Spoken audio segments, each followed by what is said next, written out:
What if I told you you could make a chicken feeder that holds weeks worth of feed, prevents your chickens from scratching it onto the floor and wasting it, and also only takes 20 minutes to build? Well, here it is, and today we're going to show you how to make it. Special thanks to Scratch and Peck Feeds for sponsoring this video. Do you want some chicken feed too? Huh, big boy, you gonna help us? Today we're gonna show you how to make a DIY chicken feeder out of thin wall PVC pipe. This design will actually make 3 chicken feeders out of one 10-foot length of pipe. We're just gonna show you how to make one. For this project, you'll need a 10-foot length of 4-inch thin wall PVC, a 90-degree elbow, a 45-degree elbow, and all— Chicken, come here. Get the out of here. Come here. Offset gutter adapter, a cap, and PVC primer and all-purpose cement. We built almost the exact same feeders 3 years ago and we absolutely love them. So the only thing that we're changing this time around is using a solid thin wall PVC pipe instead of a corrugated drainage pipe. Step 1 is to measure and mark your pipe. If you're making 3 feeders out of this one 10-foot tube, you will be doing measurements at 30, 34, and 38 inches to cut at. There's several options to cut this pipe. I'm going to use my compound miter saw here, but you can also use a Sawzall or a good old-fashioned handsaw.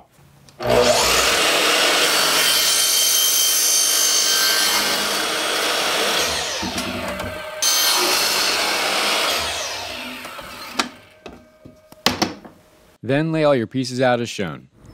Now we're ready to glue. I do want to make a note. This offset gutter adapter that you're going to put on the end, we're not going to glue this one on. This is just going to make it a little bit easier for you to clean the actual feeder going forward. This is something that we did on both of our feeders and we really like having this disattached. Is disattached a word? Yes. Start by gluing the 2 short pieces of pipe into your 90 elbow. Brush a light coat of purple primer on the glue surfaces, followed by a light coat of cement. Then push and turn the fitting in and hold it for about 10 or 15 seconds because the chemical reaction will try to make it pop out. Then take a rag and wipe off any excess that squeezed out on the inside. Once you have the 90 glued up with these 2 little stubs, the only important part of this glue up that you got to remember is to align the 45 and the 90 like this.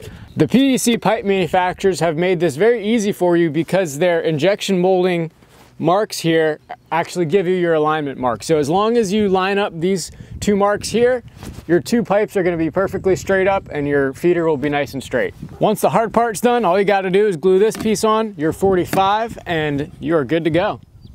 Now for the fun part, we get to fill up our feeders. We prefer to feed our chickens a scratch type feed over a pellet, but Scratch and Peck Feeds has both available to you. What we love about them is that this is packaged in paper instead of plastic. We like to save the paper to then use in our garden. We also love that they're organic and non-GMO. We have links to the feed in the description below. Use the code MasonDixon15 to get 15% off. So let's open this up and give some to our girlies.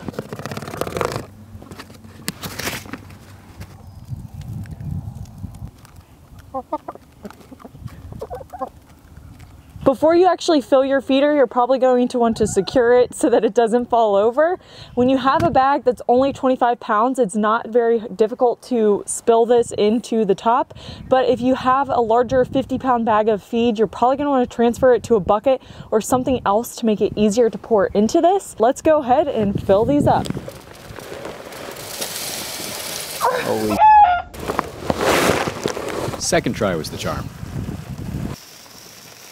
The last step is to put the gutter adapter and the cap on both ends of your feeder. When you're putting on the gutter adapter, you're going to want to put it so that the offset is towards the top. This is going to prevent the chickens from being able to pull this feed out because when they pull their beak inwards, it kind of stops that feed from coming out the end. This makes it a lot easier for cleaning if you can remove this because you can now get your hand in here and clean it as you need to. We typically like to do a deep clean of these at least 3 times a year. You can fill up these feeders as high as you would like. This tube here is fitting about 20 pounds of feed. Now, I will say one thing you want to keep an eye out for is mold. This is true with any type of feeder that you have. We've never had issues with this, but it's something to keep in mind. Just check and make sure that you don't have any moisture getting trapped up top or towards the bottom where the base is. One way to help prevent that is making sure that the base of your feeder is under cover.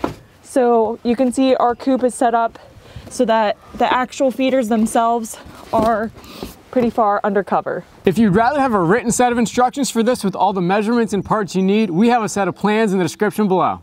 Thanks so much for watching. If you found this video to be helpful, check out our other chicken videos.